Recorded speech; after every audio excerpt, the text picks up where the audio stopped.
This video is sponsored by Casetify. More on that later. Hi, happy Monday. When I was younger, I was a bit of a Jesus freak. You know, it's not something that I'm super excited to admit, but it was a big part of my formative years as a young man. And when I say Jesus freak, I don't really mean just like a really devout Christian. The term means a lot more than that. Moreover, they are showing an enthusiasm for religion which many, not too long ago, would have found quite embarrassing. So the term Jesus freak was originally used in the 60s and 70s to insult those who were a part of the Jesus movement, which was basically a wave of these young evangelicals who claimed to have supernatural experiences with God, where they say they saw miracles and they spoke in tongues. What prompted you to come here? I want to find what God's will is for my life. We're followers of Christ Jesus, and we've come to learn how to share with other people and how to tell them how they can become Christians and follow Christ Jesus. But going into the 21st century, especially in the 2010s when I was becoming a super Christian, the Jesus freak movement had a small resurgence, or at least like a notable change in its meaning. To me at least, a Jesus freak wasn't your traditionalist, hymn-singing, confession-giving Christian, but it's someone who wanted Jesus Christ to be at like the foreground of their identity. It was usually a young person in the Protestant church who proudly displays their love and admiration for Jesus Christ through posting about Jesus on social media, listening to Christian music, watching Christian movies, and of course, wearing Jesus-themed clothing. I was all in on the Jesus freak movement. I used to have a shirt that had the Reese's logo on it, but it said Jesus instead. Pretty clever, I know. Look, I bought a new one. I liked the shirt so much that I bought a new one.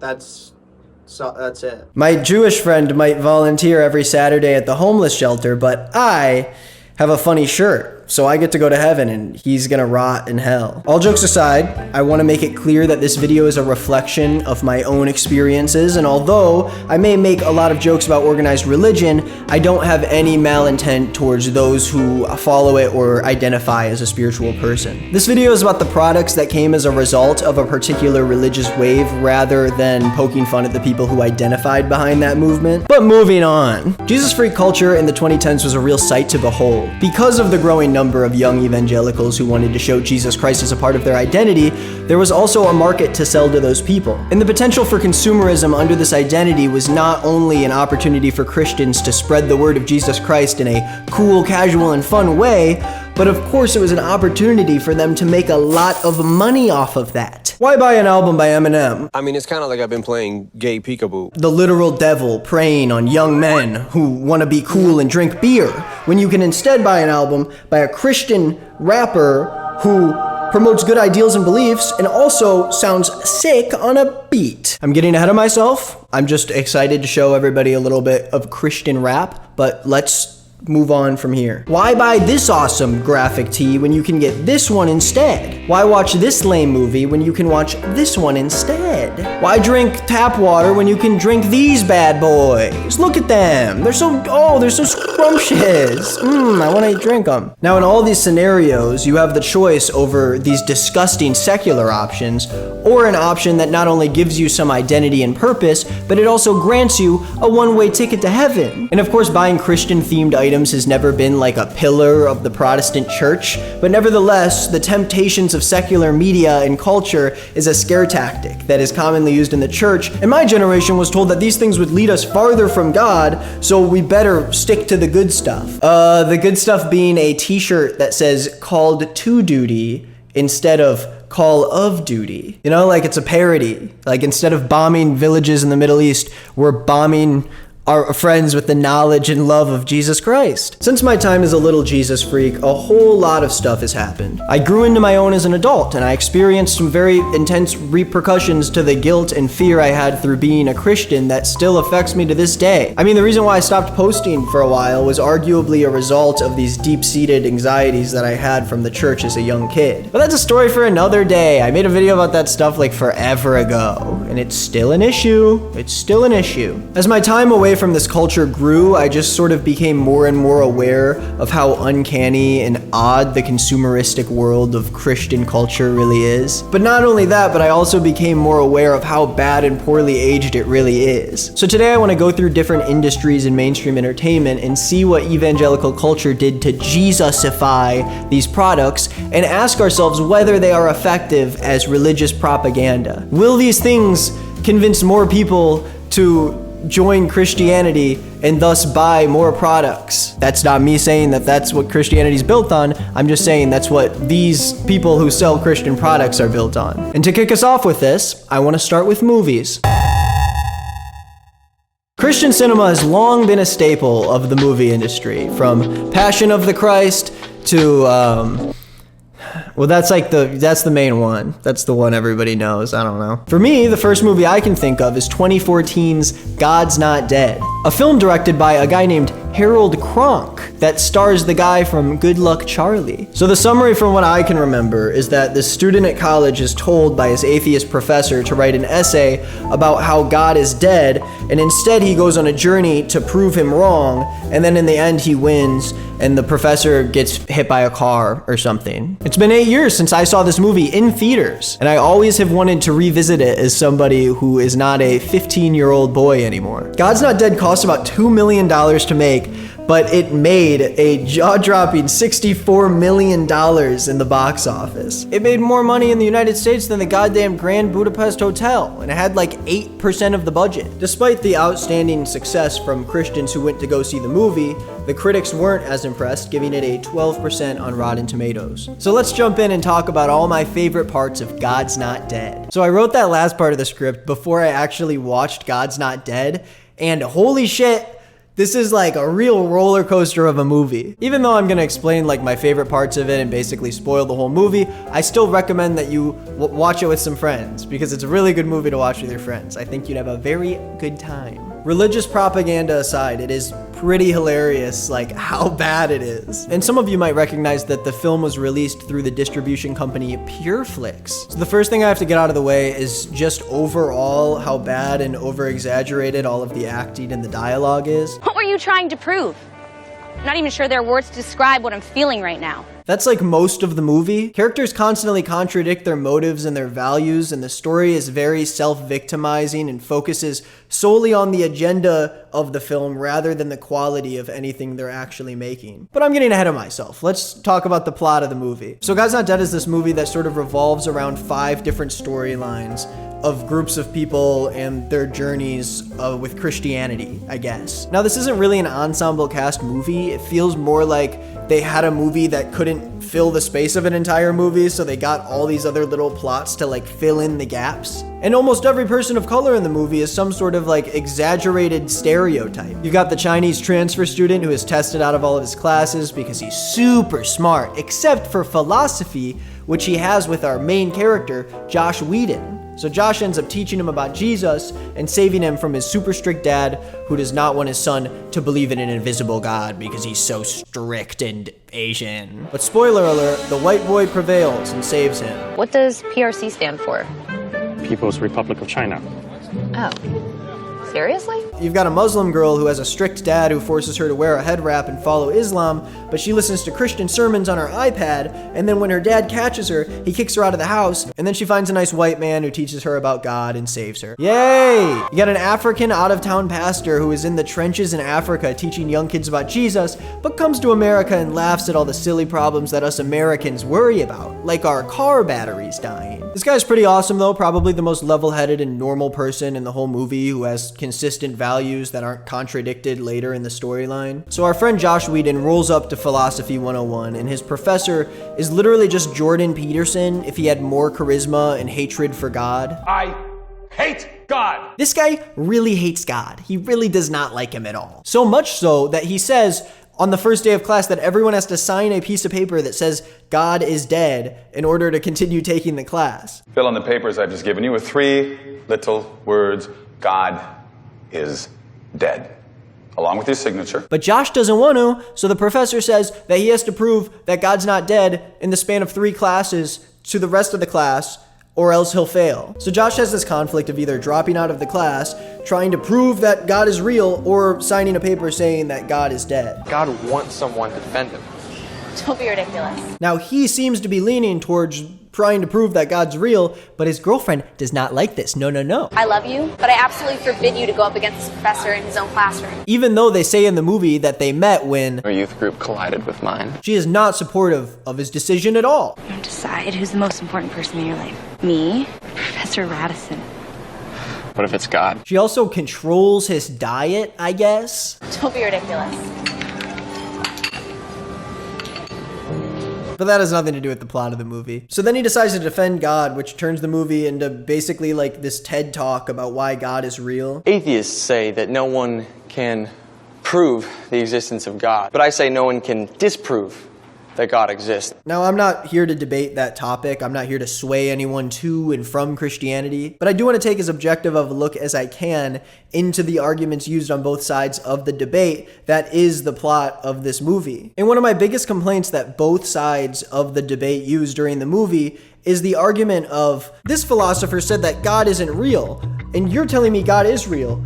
Are you a freshman student saying that you're smarter than this philosopher who said that God isn't real? Okay, but actually this philosopher said that that philosopher's logic was flawed. So are you saying that you're smarter than this philosopher because you think that that philosopher's right? So the greatest scientific mind in all of history says that God is not necessary, but a first semester freshman says, oh, yes, he is. Are you telling me that you, a freshman, are saying that Stephen Hawking is wrong? What I'm saying is that John Lennox, the professor of mathematics and philosophy, has found Professor Hawking's reasoning to be faulty, and I agree with his logic. Like, you guys are talking about human-ass people. The same kind of people who were wrong about things that they once were right about. And then time moved on, and then we learned that they were wrong about things. They don't have some secret answer. This argument has nothing to do with Jesus Christ. It just has to do with debate over logic and existentialism. I don't care what old philosophers think. That's so boring. Now, of course, this is a debate that is written and directed by Christians, which isn't a secret or anything, but it does mean that we should be aware of the bias at play. And the result of the bias in this movie is a debate that serves more as a gotcha against common atheist arguments towards Christianity rather than an honest look at a real case for God. But if you want to take a look at what kind of real-world arguments Josh Whedon provides in this movie, here is one of his final arguments. No, but with no God, there's no real reason to be moral. I mean, there's not even a standard of what moral behavior is. Now, saying that without God there is no real reason to be moral is an insane argument. I shouldn't and won't waste the time explaining why the Bible should not be your only guideline for your morals and values. And again, I'm not here to bash the real argument for a real God. I'm not here to bash Christians, but I don't think this movie does the best job it can at providing a case for Christianity. If I was on the fence about religion, I truly think this movie would pull me away. But let me get back to my quick-fire plot explanation. So one of our main characters interviews the Duck Dynasty guy and his wife before they go into church, and she's surprised that they actually hunt ducks. When I shoot it, I kill it, and then I eat it. So you do kill those ducks. So this isn't an act. You're actually proud of what you do. Also, she represents a blog called The New Left. Amy Ryan, I vlog The New Left. Pretty cool leftist moment. Christian girlfriend gets mad at Christian boyfriend when he drops his bags and she sees that he's studying a bunch of God bullshit. Please tell me you haven't been spending all your time on that philosophy thing. I get that the girlfriend doesn't want him to debate the teacher because he could fail the class and ruin his education, whatever, but your whole relationship hinges on faith with God. That's like the whole point, is that you guys are in the relationship to spread the word of God and love each other with God. This girl in his philosophy class who just learned about atheists asks what a theist is. George Lemaitre, a theist, who's actually also... What's a theist?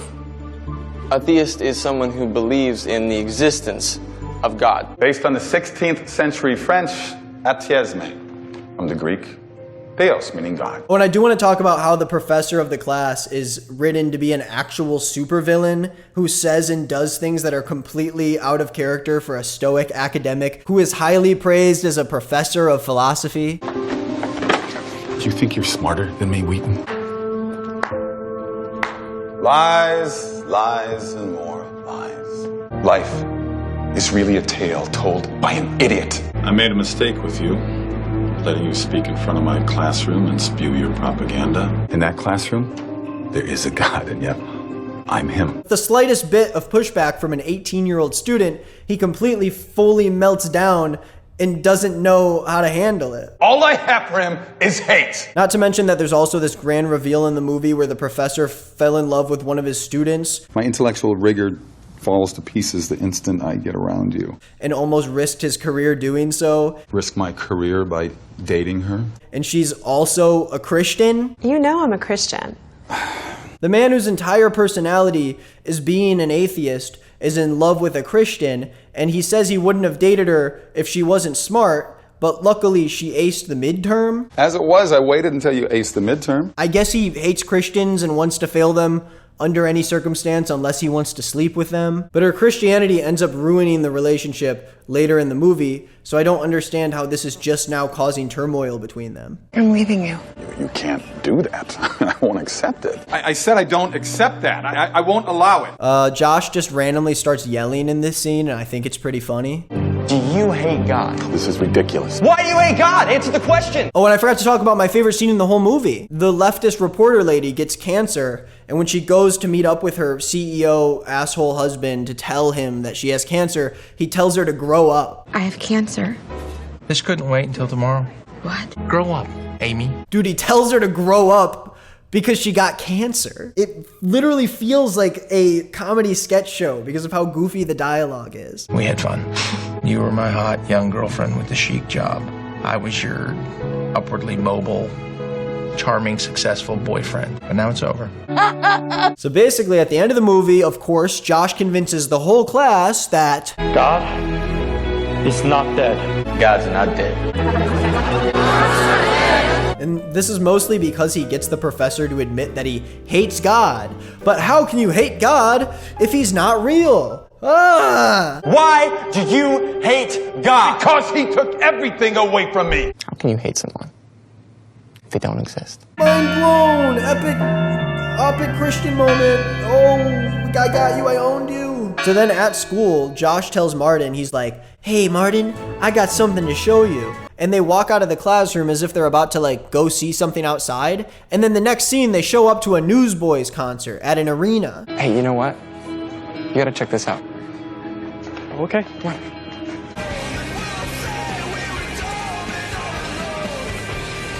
Like he just was like, hey, let me go show you something in the parking lot. Oh, just kidding. We're going to a concert for the rest of the night. The Newsboys are a very popular Christian rock band that wrote a song in 2011 called God's Not Dead, and they have a cool cameo in this movie. We believe God gave us an instruction manual, and it's where we draw our strength, and it's where we find our hope. So where do you find your hope? I'm dying. Basically, the culmination of this movie is just this Newsboys concert that a bunch of the people from the movie go to at the end of the movie. So the professor dumps his Christian girlfriend, and then he runs after her to profess his love for her and say sorry, and then he gets hit by a car, which I was right about. I remembered that part of the movie from 8 years ago when I was in the movie theater. So the pastors show up, and they're like, hey, it turns out you're internally bleeding, and you're gonna slowly die. His lungs are filling with blood. He doesn't have none. So then the pastor's straight up like, yo, I know you just got hit by a car and you probably wish you died right away, but it's actually a blessing that you're gonna be in torturous pain for a few minutes because I am going to turn you into a Christian, and this is meant to happen. This is all meant to happen. That car could have killed you instantly. I'm sure right now you probably wish that it did, but I'm here to tell you that it's a gift.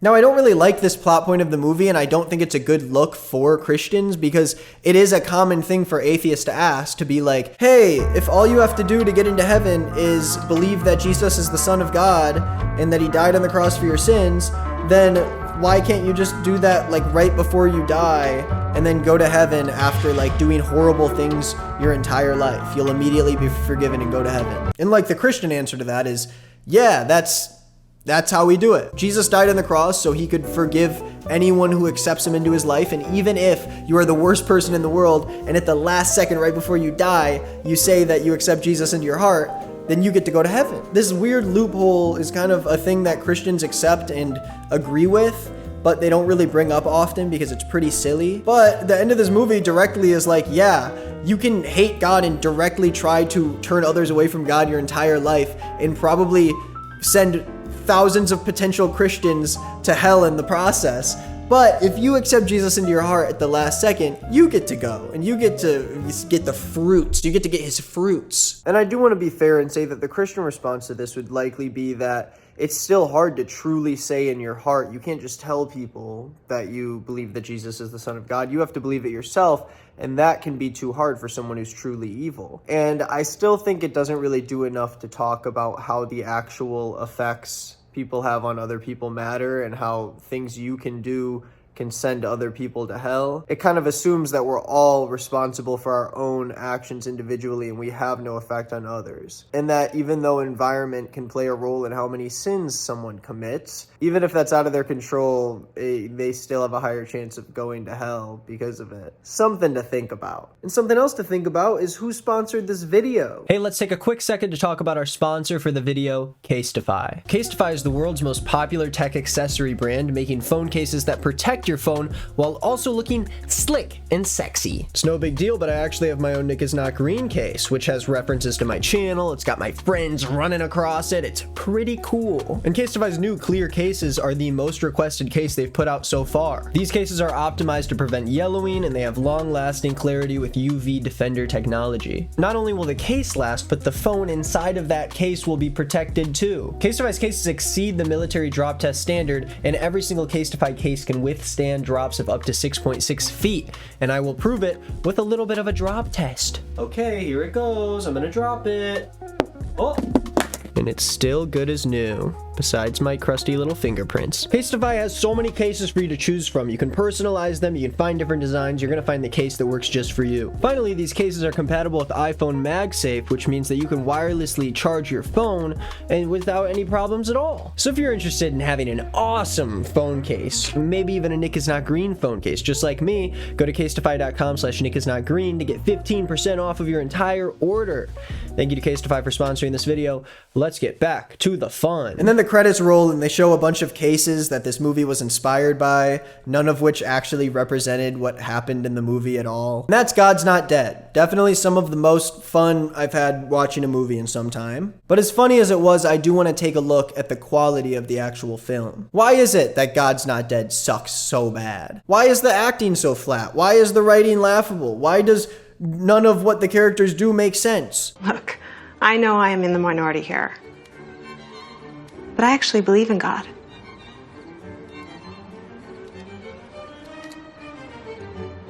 Because whoever made God's Not Dead did not want to make a movie, they wanted to make a message. And it's okay to do that. Films are inherently political. Every movie you've ever seen has some sort of lesson or story or reason to get across to the audience. But when one, you don't actually care about making a movie, and two, there isn't enough nuance in your story to make it interesting or engaging, you just end up with this gross propaganda piece. Which means as a film and as a piece of art, it doesn't serve any other purpose. It's not enjoyable to watch, in a good way at least, so it can really only be used as a vessel to deliver information to people. And that information in itself is not even very educational. It's less of like a TED talk about how God is real and more of like an argument that a Christian had in his head in the shower with an atheist. And yeah, the reason why I want to make that point so clear is because I think if it's the only purpose of the film, then it does a bad job at its only job. The arguments for and against Christianity in this movie are pretty weak, and I feel like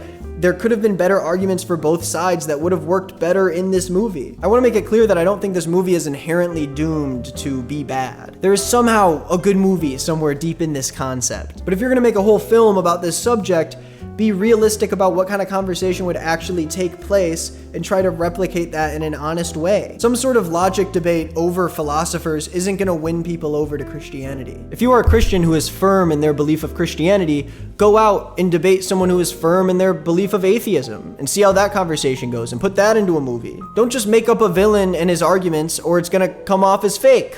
Which it did. And I would actually be interested in seeing something like this done well, but it's a detriment to Christians and atheists that this movie sucks as bad as it does. But let's move past God's Not Dead and into a different area of the entertainment industry. When I was younger, my family was friends with a very Christian family whose dad was a pastor. And when we were kids, we went to their house for vacation. and the only video game that they had was this game called Guitar Praise. And it was exactly what you're probably guessing. It was Guitar Hero, but with popular Christian rock songs. And that's literally all I remember about the game. But let's take a look at it anyways, in case there's some crazy thing that I could comment on about it. Now, the packaging looks better than what I expected. It passes, but the game does not. The game looks bad. It looks really, really bad. Okay. I'm about to see. Whoa, what happened? Is the game starting now? But it does have a song called Jesus Freak on there. From David Crowder to 12 Stones to our friends in the Newsboys, of course, this game has got it all. One thing I couldn't really figure out when I was doing research on this game is why the reviews were so positive. I mean, at least according to Wikipedia, there's not that much information on the game. But even from non-Christian publications, it seemed like people were at least accepting of the quality that they were given. And I know this is an old game, but if you compare it to Guitar Hero, it's crazy. The difference is crazy. A writer from Wired said that Guitar Praise is an acceptable alternative to Rock Band and Guitar Hero. A writer from MTV said that Guitar Praise is no doubt a slick and surprisingly competent Guitar Hero knockoff aimed at the game-playing Christian market. You know that market, the game-playing Christian one. How is it that Guitar Praise is Guitar Hero, but it doesn't have characters, it doesn't have special notes, it doesn't have any sort of personality in the gameplay, yet it's being compared to Guitar Hero without much to complain about? That ties into like my main thesis for the entire video here, so I'm not gonna like get ahead of myself. But for now, my only history with holy video games is Guitar Praise, which I think is a direct result of the music that had a hold on 21st century Christianity. Come on, let's talk about it, come on. Now, when talking about the Christian music I grew up on, there's a few routes we have to take. Get in here, come on. Traditionally, when some of you think of Christian music, you might be thinking of like the hymns you sing to somebody when they die, and you have to sing to their body at the funeral so they go to heaven. The more you sing to a dead body, the less it starts sinking to hell. That's why you have to sing the songs.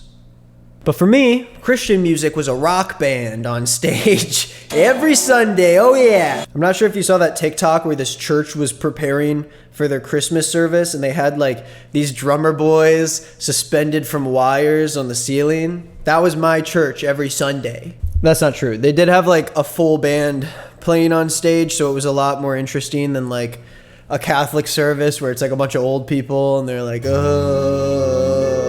And so then this brings me to the two main facets of what Christian music was for me. The first is the Christian music that's like played on the stage during the church service. These Christian rock songs were very basic and they all follow a very similar formula from one song to another. They all feature your classic guitar, piano, bass, drums, but then for some reason, they always have like 5 singers on the songs. I don't know why we need 5 people every Sunday to sing on the stage. You need as many people singing on the stage as you do people who have instruments. It's ridiculous. You don't need to waste that many people's time and put so many people on stage. If you put that many people on stage, there's nobody in the audience to actually sing for you because they're all on stage. And then the lyrics are also slow and simple enough to put up on a big screen in front of everybody so they can sing along. And the songs all have like a bridge that just repeats over and over and over again, on and on and on and on. And most of the time, when you read the lyrics outside the context of like a band singing them, it sounds like you're part of a cult. Oh, unstoppable God, let your glory go on and on. Impossible things in your name, they shall be done. Nothing shall be impossible. Your kingdom reigns unstoppable. Your kingdom reigns unstoppable. Like, I know if you sing anything like that, it's gonna sound a little creepy, but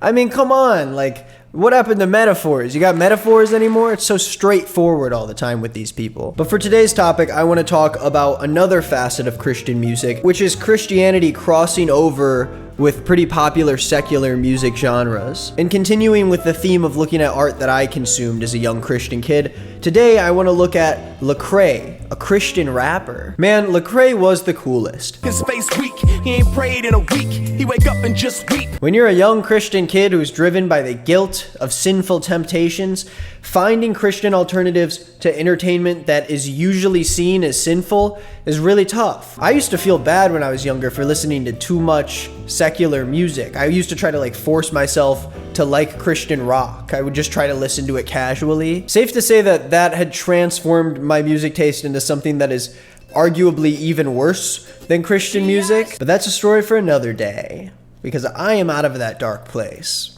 I'm not going back. Lecrae became pretty popular in the early 2010s with his album Anomaly, hitting #1 on the album charts in 2014. Now, I'm no Lecrae mainstreamer, okay? I was into his 2008 album, Rebel, okay? It was very underground. Most people don't even know why it's called Rebel in the first place. But if you listen very closely to the beginning of the album, you might get an idea of why it's called that. Lecrae is sort of like the Pusha T of Christians. You know how Pusha T is always rapping about how he sells coke? It's like that, but Lecrae's rapping about how he sells eternal life. That's why it's Christ all the time. There's something very funny to me about this genre, only because it's sort of like the epitome of why I have such a problem with Christian entertainment in the first place. Now, Christianity has this standard for what is considered Christian, and in order to pass that standard, you have to be Christian enough. Now, I'm not talking about this in terms of just people, you know? Christianity doesn't exist on this like scale of how outwardly Christian you can be. But when it comes to entertainment, we label art as Christian art when it is outwardly Christian enough. But the problem is, when you're too outwardly Christian, people who aren't Christian aren't going to want to listen to your music. And more people who are Christian aren't gonna be as eager to share your music with an audience that isn't as comfortable with people who rap about baby Jesus. You didn't know Christ, would your life look the same? And there's nothing wrong with marketing to a specific audience, but when such a big pillar of Christianity is the idea of spreading the word of Jesus to people who don't know him, it's hard to understand how music like this can be a gateway to faith for anybody. You make a lot of money, hope you're doing it right, because the money is God, you better steward it right. Like, how am I supposed to listen to a song where the lyrics say, everything in Luke 12:15 down to 21, you really ought to go and check it out. Everything in Luke 12:15 down to 21, you really gotta go and check it out. I mean, it sounds a little bit cooler when he says it in the song, but I don't know. Maybe I still am not totally sold on it. Lecrae is transcending rap music by being the first person to give homework in a song. He also says in another song, 2 Corinthians chapter 8 and verse 2, read that and please believe that. 2 Corinthians chapter 8 and verse 2. Read that and please believe that. How can the verses of your song just go tell me to read something else? That's like if I made a TV show about how you should go watch Fantastic Mr. Fox. Hey guys, welcome to my new show. Lecrae has a feature on one of his songs by this guy named Tadashi. And in this song, he says, go hard for the Lord, baby, till he takes us home. Go hard for the Father, baby. Go on, get it on. Oh man, this job sucks. Hard for the Lord, baby, till he take us home. Go hard for the Father, baby, go get it on. Nope. Wrong. Wrong answer. Try again. I don't want that. In the song Got Paper, Lecrae says, homie, you and God got beef. You and God got beef. And then in the same song, I also got a bit of a side plot with Lecrae and his former lover, where he says, money, dough, cash, paper. If it was a woman, I promise I used to date her. Now that we broke up, she be calling ya boy a hater. Cause all I do is use her for glorifying my maker? Now, I only say a lot of this in good fun, okay? Lecrae definitely has a skill when it comes to rapping, okay? He's got rhythm, his voice sounds good on a beat. It's definitely less offensive than most of the Christian pop music that I've seen. If anything, most of all that he says promotes good ideals and morals, and I can't really sit here and act like he shouldn't exist at all. I think Lecrae at least cares about his art and puts passion into it on some level, relative to a film like God's Not Dead, which seems like an empty husk of art in comparison. And Lecrae has a very passionate fan base, which can give me a good idea of what Christians think about his music when I read his comments. This comment says, 0% money, 0% sex, 0% curse, 0% drugs, 100% restored. Hashtag let's make Jesus famous again. Oh, I didn't mean to say again. I think I was mixing that up with Make America Great Again.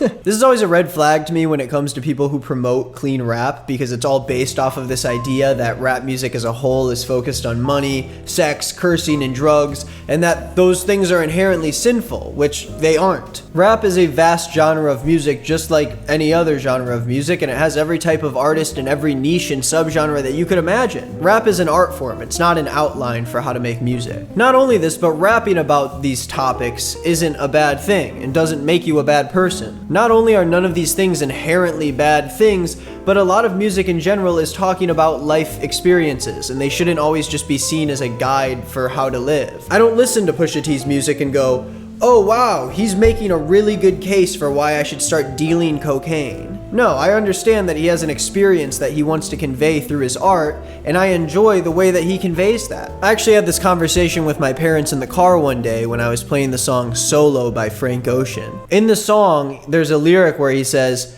"But you gotta hit the pussy raw though. But you gotta hit the pussy raw though." And my Christ-loving parents were taken aback. And rightfully so. That's a pretty jarring lyric to hear. But what I explained to them is that Frank Ocean isn't telling me to go have unprotected sex with somebody. Sure, he does say, but you've got to do it. But obviously the fucking song doesn't mean Frank Ocean wants to instruct you to not use a condom when you're having sex. The purpose of lyrics is rarely meant to be an instruction. That's like the Cha-Cha Slide. Maybe the only song my parents know about is the Cha-Cha Slide, and so that's all they've ever known. They think every song just is an instruction, directions to go do things. To me, trying to pin down rap music is this like devil music that needs to be cleansed. Just stems directly from the reputation that society's given black people in the music industry. It's this idea that because rap music was created and popularized by black people, and because the lyrics talk about their unpure experiences, then they shouldn't be making music at all because it's a bad influence and they are bad people for doing so. Which is such a crazy concept to think about when you actually break it down, because you're trying to say that an artist needs to make different art because the art they're currently making is too dirty for people to hear. Oh, please change your whole life perspective and change the art you make so I can feel better knowing that that song doesn't exist, even though I was never gonna listen to it in the first place. Shut up! You really suck. You're allowed to make clean rap music, but don't act like other rappers are below you because they swear. I'm looking at you, J-Pro. But here's a wholesome comment that I found that I thought was funny. It's by someone named Blessed Mompreneur. This song is so holy and hard. Been playing this on repeat. The devil been plotting. God is restoring me. All jokes and fun aside, comments like that do make me understand that Lecrae is offering a service that does entertain people in a positive way, and I do think that that's a pretty good thing. But you know what is objectively not a good thing? Christian parody shirts.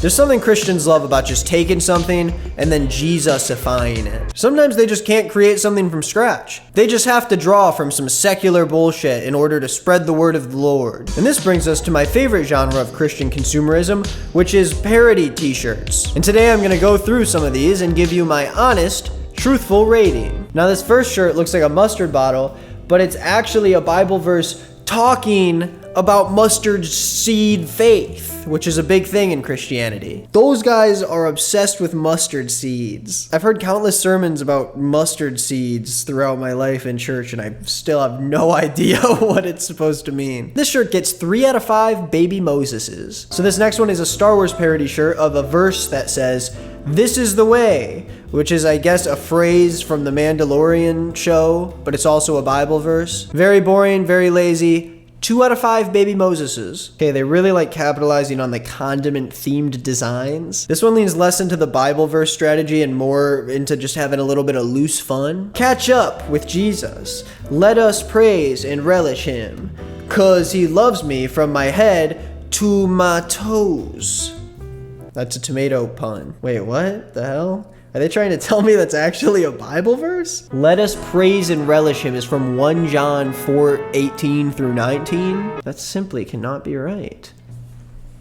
Oh my god, it's actually in there. 5 out of 5 baby Moseses. So this one says amazing.god, which I guess is a parody of Amazon.com, except they couldn't really figure out what the font for Amazon was, so then when they put the G on the end of it, it looks like it switches fonts, and then it switches fonts again when it goes to .god. It's a real mess of a design, and I'm not a very big fan of it. I love this shirt. 1 out of 5 baby Moseses. Now, I don't think this is a parody shirt. I could be wrong, but I have to show this off. This shirt says, Jesus, King of Kings, / Lord of Lords, which is already an interesting design in the first place, to just put a slash in between the two titles. But the most interesting thing about the shirt is where they actually print the design on the shirt. It looks so bizarre. It's so low on them, and it doesn't help that the design itself looks super ugly. It sucks. 0 out of 5. 0 out of 5 baby Moseses. Okay, nope. I gotta make the rating scale even lower for this one.